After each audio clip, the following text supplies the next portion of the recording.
Hello तो मेरे प्यारे बच्चों, आप सब कैसे हैं? आई होप कि आप सभी अच्छे होंगे। स्वागत है आप सभी का रोहित स्टडी पॉइंट चैनल में।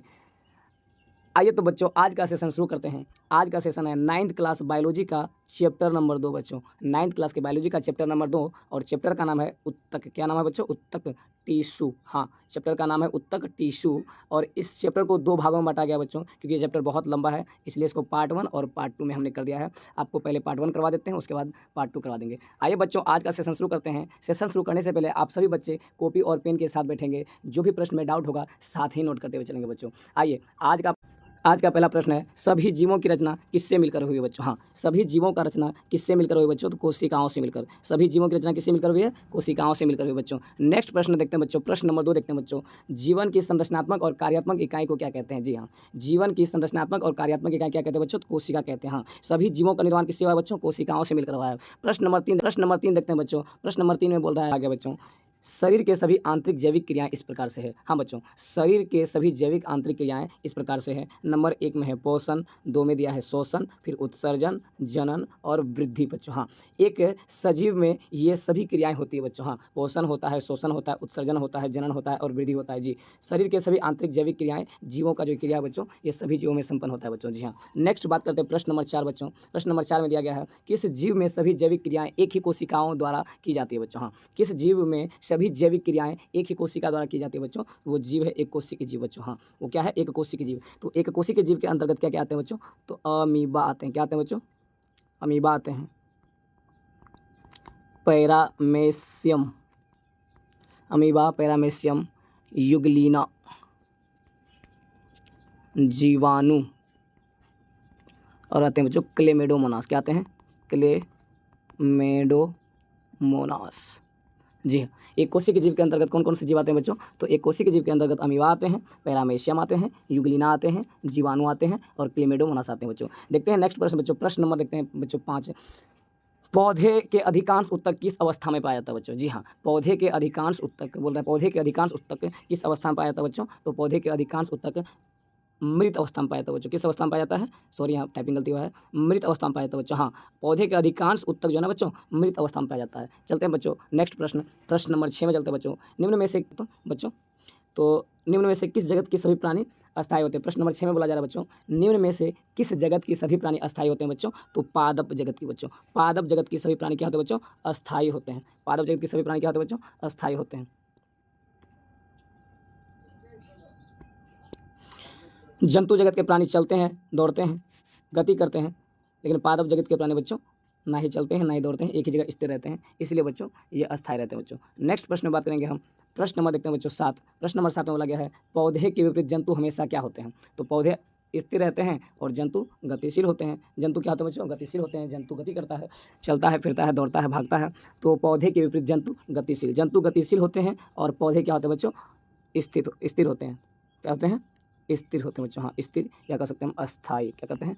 अस्थायी होते हैं बच्चों। पौधे क्या होते हैं? अस्थायी होते हैं। और इससे जुड़ा हुआ कुछ फैक्ट है बच्चों। पौधे पौधे अस्थायी होते हैं बच्चों और ये कम ऊर्जा खपत करती है बच्चों। कम ऊर्जा, पौधे को कम ऊर्जा की ज़रूरत होती है,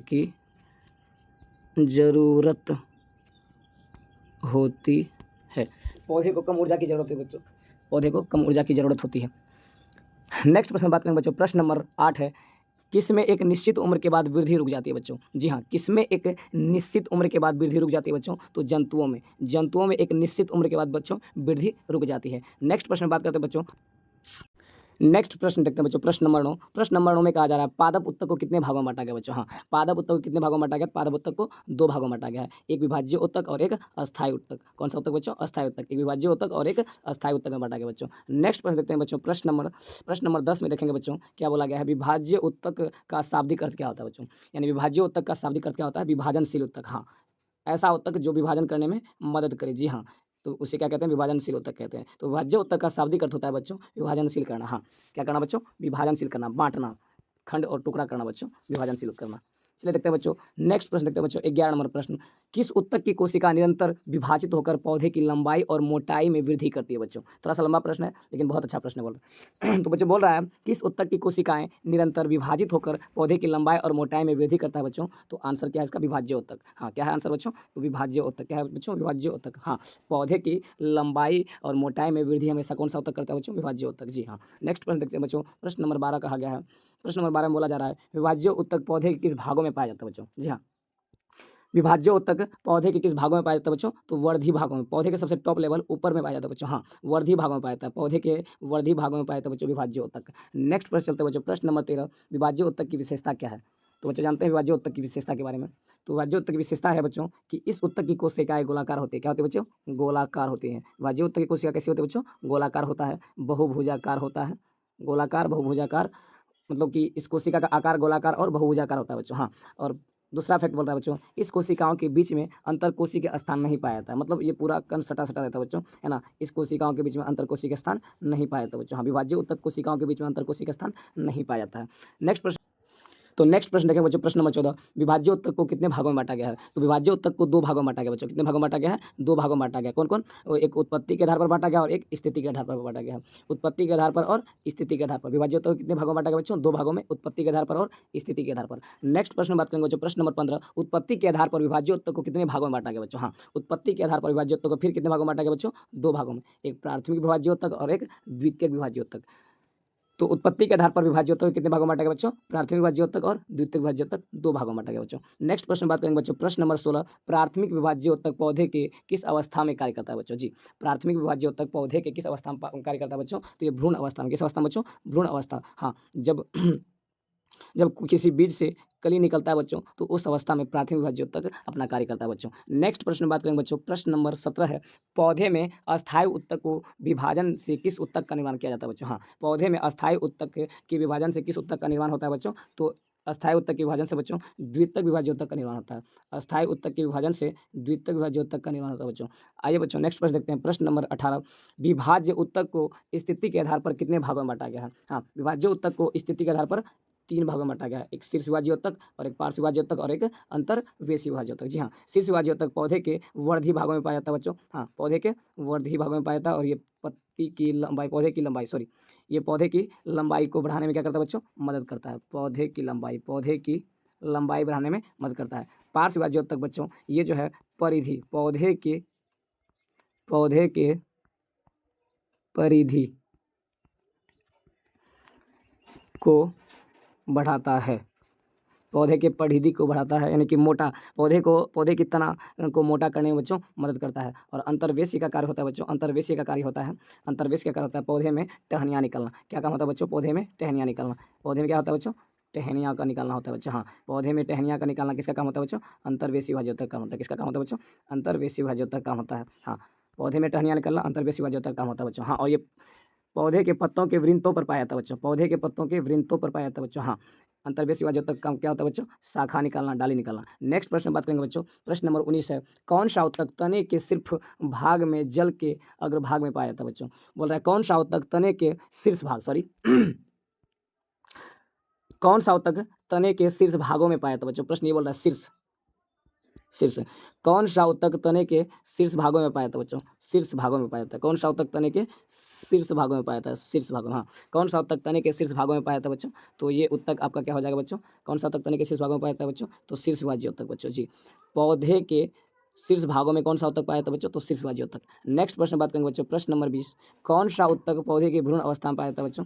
इसका आंसर यहाँ बच्चों कौन सा ऊतक पौधे के भ्रूण अवस्था में पाया जाता है बच्चों? तो शीर्ष विभाज्य ऊतक। कौन सा ऊतक बच्चों? शीर्ष विभाज्य ऊतक पौधे के भ्रूण अवस्था में पाया जाता है बच्चों। हाँ, नेक्स्ट प्रश्न हम बात करेंगे बच्चों किस ऊतक को प्राथमिक विभाज्य ऊतक भी कहा जाता है बच्चों? तो प्राथमिक विभाज्य ऊतक किस ऊतक कहते हैं? तो शीर्ष विभाज्य ऊतक क्या कहते हैं बच्चों? प्राथमिक विभाज्य ऊतक कहते हैं। जी हाँ, शीर्ष विभाज्य ऊतक को क्या कहते हैं बच्चों? प्राथमिक विभाज्य ऊतक कहते हैं। नेक्स्ट प्रश्न देखेंगे बच्चों। प्रश्न नंबर 22 किस ऊतक के कारण पौधे के तने और जड़ की लंबाई में वृद्धि होती है? बोल रहा है किस ऊतक के कारण पौधे के तने और जड़ की लंबाई में वृद्धि होती है बच्चों? तो शीर्ष विभाज्य ऊतक के कारण। किसके कारण बच्चों? हाँ, पौधे के तने में और जड़ में जो बच्चों वृद्धि होता है ये शीर्ष का काम होता है। किसका काम होता है बच्चों? शीर्ष विभाज्य ऊतक का काम होता है। हाँ, शीर्ष विभाज्य ऊतक पौधे के तने और जड़ में किसका काम होता है बच्चों? शीर्ष विभाज्य ऊतक का काम होता है। पौधे के जड़ और तने, ये तना हो गया बच्चों, ये तना को भी बढ़ाने में शीर्ष विभाज्य ऊतक काम करता है बच्चों। और साथ ही साथ ये जड़ को भी, रूट को भी बढ़ाने में मदद करता है। नेक्स्ट प्रश्न बात करते हैं बच्चों, प्रश्न नंबर 23, कौन सा उत्तक कैम्बियम तथा कॉर्क कैम्बियम के रूप में पाया जाता है बच्चों? हाँ, कौन सा उत्तक कैम्बियम और कॉर्क कैम्बियम के रूप में पाया जाता है बच्चों? तो पार्श्व विभाज्य उत्तक। कौन सा उत्तक बच्चों? तो पार्श्व विभाज्य उत्तक कैम्बियम और कॉर्क कैम्बियम के रूप में पाया जाता है बच्चों। हाँ, नेक्स्ट प्रश्न बात करेंगे बच्चों, प्रश्न नंबर 14, किस उत्तक के कारण पौधे में द्वितीयक वृद्धि होती है बच्चों? हाँ, किस उत्तक के कारण पौधे में द्वितीयक वृद्धि होती है बच्चों? तो ये पार्श्व विभाज्य उत्तक के कारण, पार्श्व विभाज्य उत्तक के कारण ही पौधे में द्वितीयक वृद्धि होता है बच्चों। पौधे में टहनियाँ निकलती है। हाँ, पेड़ पौधे में क्या निकलता है बच्चों? हाँ, टहनियाँ निकलते हैं और इसी कारण बच्चों इसमें द्वितीयक वृद्धि हो पाता है। हाँ, तो किस कारण से पौधे में द्वितीयक वृद्धि हो पाता है बच्चों?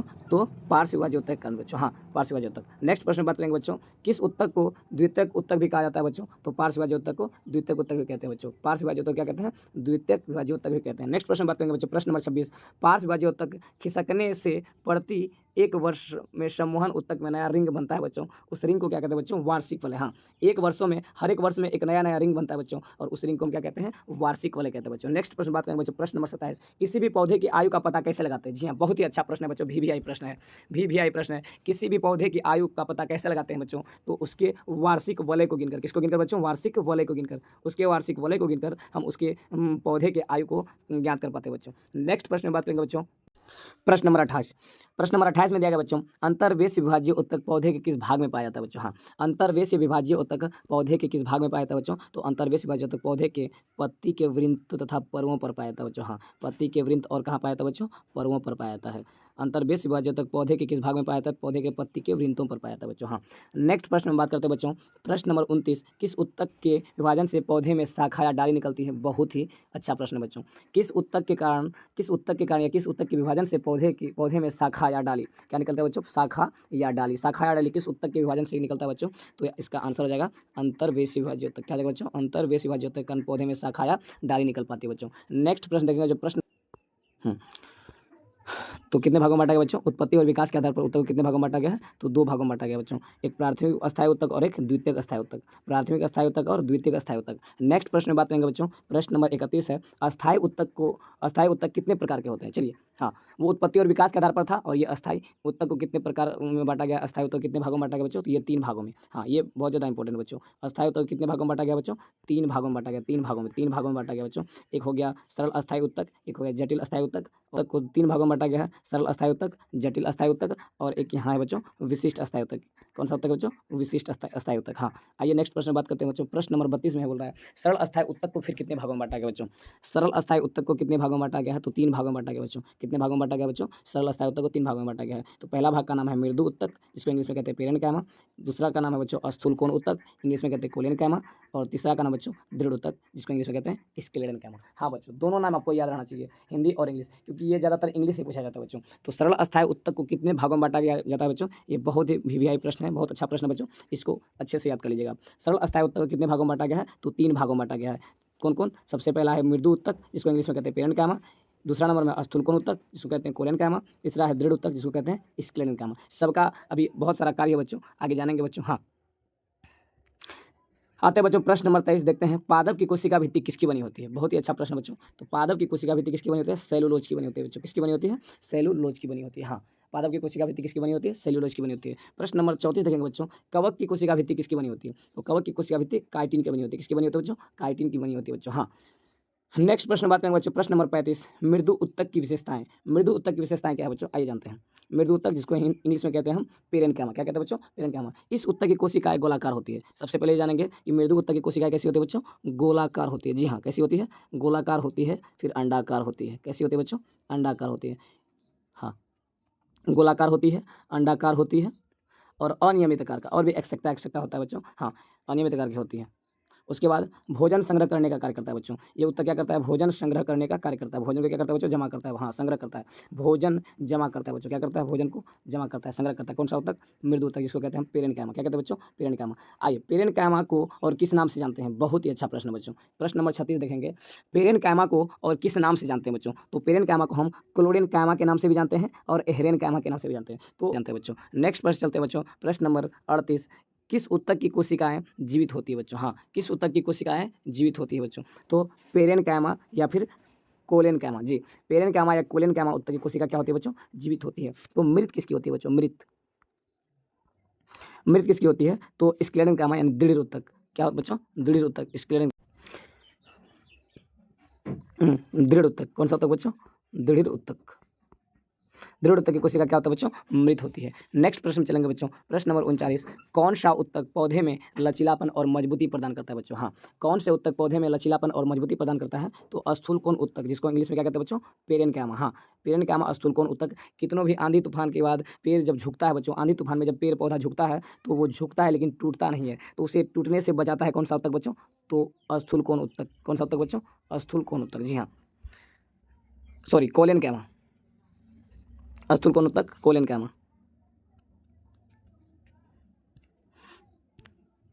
प्रिंटिंग गलती हो गया बच्चों। तो कौन सा उत्तक पौधे को लचीलापन या मजबूती प्रदान करता है? स्थूलकोण उत्तक, ठीक है। इसका इंग्लिश जो होगा बच्चों, पेरेन्काइमा नहीं होगा, कोलेनकाइमा होगा। क्या होगा बच्चों? कोलेनकाइमा, जी, कोलेनकाइमा। पौधे में लचीलापन प्रदान कौन करता है बच्चों? तो कोलेनकाइमा उत्तक करता है, जिसको हिंदी में कहता है स्थूलकोण उत्तक। हाँ बच्चों, नेक्स्ट प्रश्न बात करेंगे बच्चों, प्रश्न नंबर 40 में, किस उत्तक की कोशिकाओं की भित्तियाँ मोटी और भद्दी होती है? किस उत्तक की कोशिका मोटी और भद्दी होती है बच्चों? तो स्थूलकोण उत्तक की कोशिका मोटी और भद्दी होती है। इस कारण से बच्चों ये जो है कितनों आंधी तूफान आ जाए लेकिन टूटता नहीं है, जी हाँ।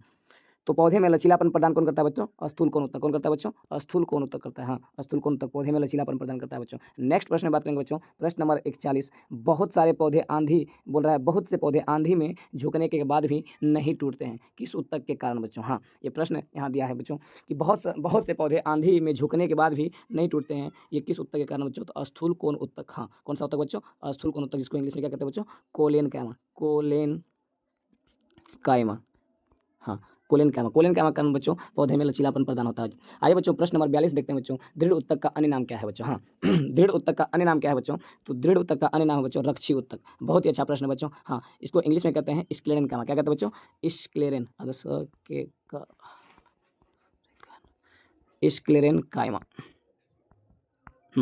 इंग्लिश में कहते हैं बच्चों इसको स्क्लेरेनकाइमा। दृढ़ उत्तक का अन्य नाम क्या है बच्चों? रक्षी उत्तक। बहुत ही अच्छा प्रश्न बच्चों, इसको इंग्लिश में क्या कहते हैं? स्क्लेरेनकाइमा। क्या कहते हैं बच्चों? स्क्लेरेनकाइमा कहते हैं इसको, इंग्लिश में क्या कहते हैं? स्क्लेरेनकाइमा। नेक्स्ट प्रश्न में बात करते हैं बच्चों, प्रश्न नंबर 43, किस उत्तक की कोशिकाएं कठोर और मजबूत होता है? जी हाँ, किस उत्तक की कोशिकाएं कठोर और मजबूत होता है बच्चों? तो दृढ़ उत्तक की कोशिकाएं। किस उत्तक की कोशिका बच्चों? दृढ़ उत्तक की कोशिका कठोर और मजबूत होता है बच्चों। आइए बच्चों चलते हैं प्रश्न नंबर 44, कौन सा उत्तक प्रौढ़ होने पर मर जाता है? हाँ, कौन सा उत्तक, पौधे में कौन सा उत्तक प्रौढ़ होने पर मर जाता है बच्चों? दृढ़ उत्तक। दृढ़ उत्तक प्रौढ़ होने पर बच्चों क्या हो जाता है? मर जाता है बच्चों, और मरने के बाद ये कठोर बन जाता है बच्चों। हाँ, नेक्स्ट प्रश्न बात करते हैं बच्चों, प्रश्न नंबर 45, किस उत्तक में लिग्नन जमा होने के कारण बहुत मोटी और मजबूत हो जाती है बच्चों? हाँ, किस उत्तक में लिग्नन जमा होने के कारण वो उत्तक मोटी और मजबूत हो जाती है बच्चों? तो दृढ़ उत्तक में। कौन से उत्तक में बच्चों? तो दृढ़ उत्तक में। हाँ, नेक्स्ट प्रश्न में बात करते हैं बच्चों, प्रश्न नंबर 46 देखते हैं, दृढ़ उत्तक को कितने भागों में बांटा गया बच्चों? हाँ, दृढ़ उत्तक को कितने भागों में बांटा गया बच्चों? तो 2 भागों में बांटा गया। कितने भागों में बांटा गया है? 2 भागों में। एक दृढ़ उत्तक तंतु और एक स्क्लेरिड्स, या फिर क्या कहते हैं बच्चों? Stone sales.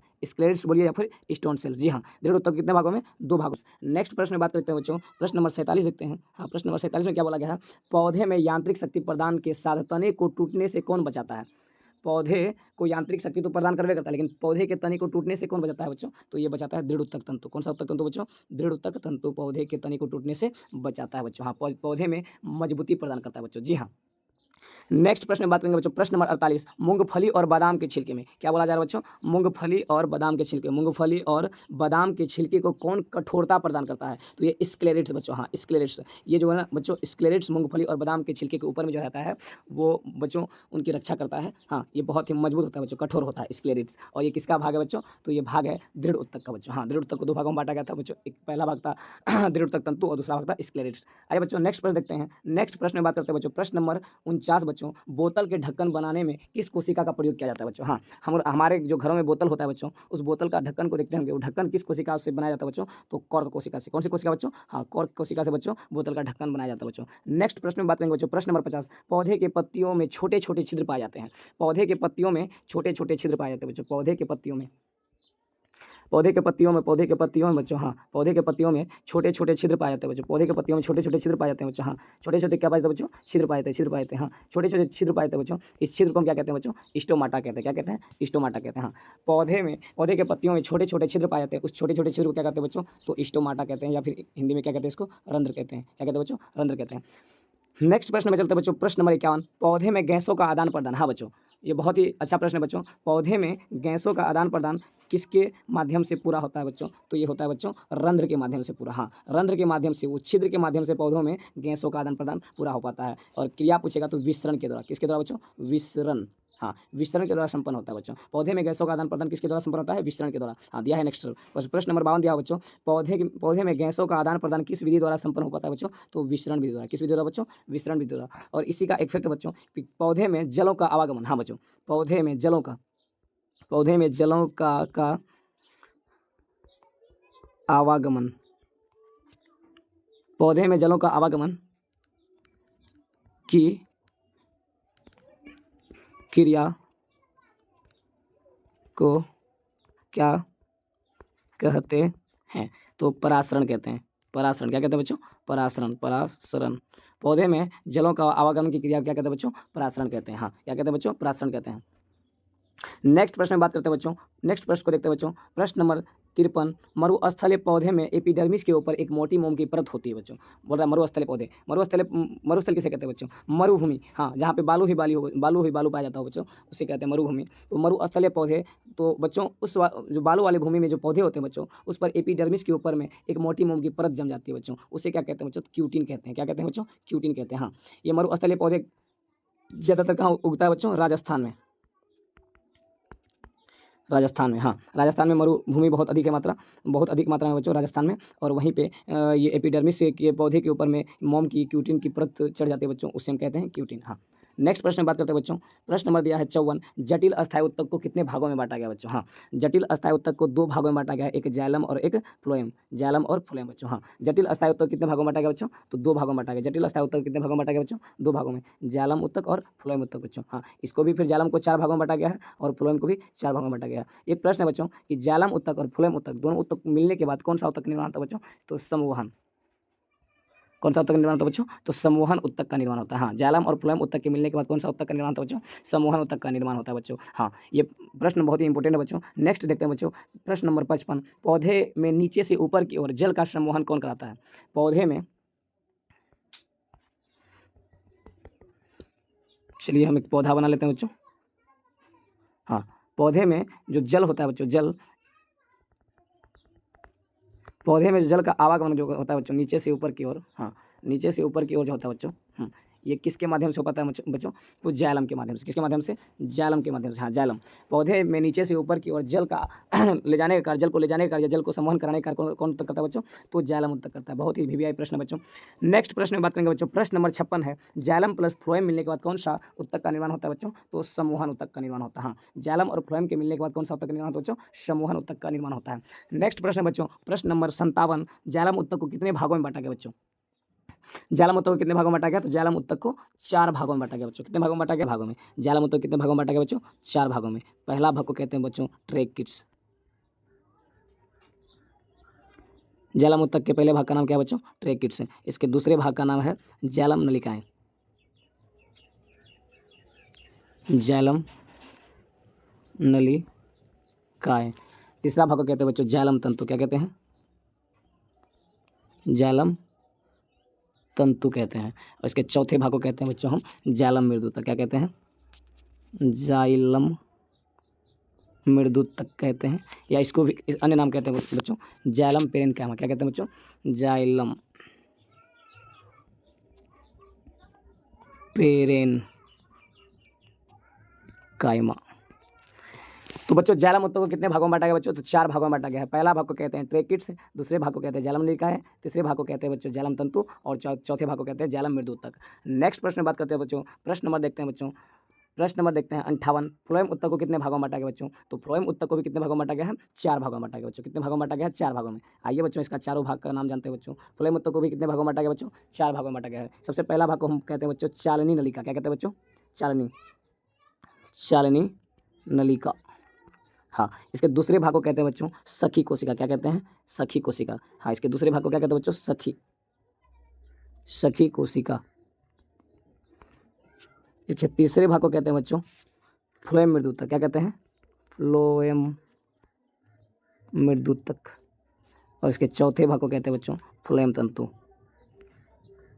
क्या कहते हैं बच्चों? फ्लोएम तंतु कहते हैं। हाँ, तो जाइलम ऊतक को भी 4 भागों में बाँटा गया है और फ्लोएम ऊतक को भी 4 भागों में बाँटा गया है। तो पहला भाग का नाम है बच्चों चालनी नलिका, दूसरे भाग का नाम है सखी कोशिका, तीसरे भाग का नाम है फ्लोएम मृदुतक, चौथे भाग का नाम है फ्लोएम तंतु। जी हाँ, नेक्स्ट प्रश्न बात करते हैं बच्चों। तो प्रश्न नंबर 60 में बोला गया विशिष्ट अस्थायी ऊतक को कितने भागों में बाँटा गया बच्चों? तो विशिष्ट अस्थायी ऊतक को कितने भागों में बाँटा गया बच्चों? तो विशिष्ट अस्थायी ऊतक को 2 भागों में बाँटा गया। सॉरी, टाइपिंग में थोड़ा सा गलती हुआ था बच्चों। तो विशिष्ट अस्थायी ऊतक कितने भागों में बाँटा गया बच्चों? तो विशिष्ट अस्थायी ऊतक को 2 भागों में बाँटा गया है। एक भाग है बच्चों लेटेसिफेरस और एक है ग्रंथिल ऊतक। जी हाँ, लेटेसिफेरस ऊतक और ग्रंथिल ऊतक। ये बच्चों आपका आज का सेशन कंप्लीट हुआ। तो बच्चों आप इसी तरह से मेरे साथ बने रहेंगे, हम आपके सामने अच्छे से अच्छे कंटेंट लाएँगे बच्चे, और आप इसी तरह से मेरे चैनल पे बने रहिए और चैनल को ज़्यादा से ज़्यादा शेयर करें, सब्सक्राइब करें। हम मिलेंगे फिर दूसरे वीडियो में इसी का पार्ट 2 को लेकर बच्चों। आज के लिए यहीं तक, धन्यवाद।